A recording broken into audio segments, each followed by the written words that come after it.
Yeah, perhaps Kym, and if I can ask you to tell your little story in terms of wet season burning, some research work about response of plants to wet season. So Kym, over to you to tell us of your experience, please. So yeah, what I did, I was just a small study at Jabiru. I was doing some fairly detailed floristics on a bunch of plots for other reasons, and then towards the end of that project, 2 of the sites I was working on got subject to wet season burning. So I dove in there and did a bit more sampling. There were 4 sites that I've got data on that I'm using here. There were these sites 1 and 2 were dry season burnt regime, and 9 and 10 started off as dry season burnt but then became wet season burnt. So after a lot of sampling, there's a bunch of results that basically sum up what happens when you wet season burn. So the 4 sites, there's 2 on the left, 2 on the right, years 1 to 4 in all 4 of them. The 2 on the left were a constant dry season burning regime. The 2 on the right started off as a dry season burn, and then the 2 hatched bars to the right of the unhatched bar are the biomass levels following a wet season burn. So you can see from the 2 on the right, the 2 on the left, there was a pretty much constant biomass across that period of 4 years.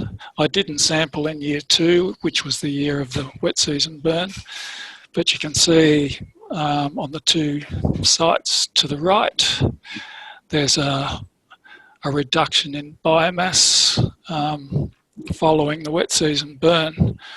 We just start to split that up a bit, looking at the perennials. The 2 dry season burnt sites, the perennials stayed pretty much constant. The 2 wet season burnt sites also stayed pretty much constant before and after the wet season burn, so there wasn't really much of an impact on the perennials. So this is the biomass of the annuals, which includes sorghum. You can see the 2 dry season burnt sites on the left. The annual biomass of sorghum fluctuates a little bit, but it's pretty constant. It started off high in the 2 wet season burnt sites, and when they got wet season burnt, you can see that the biomass of the annuals has diminished somewhat, and we split that up again. So we've got the annuals excluding sorghum and then sorghum by itself. So you can see the 2 dry season burnt sites, the actual proportion of annuals wasn't that high, but then the dry season burnt sites, the proportion of annuals other than sorghum sort of increased quite substantially after the wet season burn.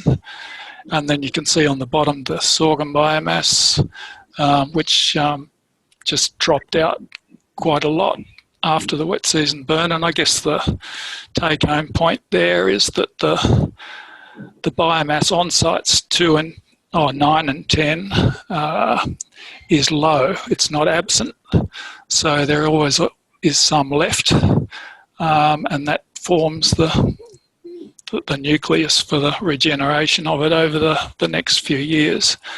And I guess that comes to the question of how long does the effect of a wet season burn last, and I guess it differs from site to site, but probably anything from 3 to 4 or 5 or 6 years, and then you probably find that the sorghum's pretty much come back to what it was before you started the wet season burn. And I think that sort of data is consistent with results that Jeremy and co had got from, where was it, somewhere, Bradshaw I think it was. They did a similar study down there using some wet season burning.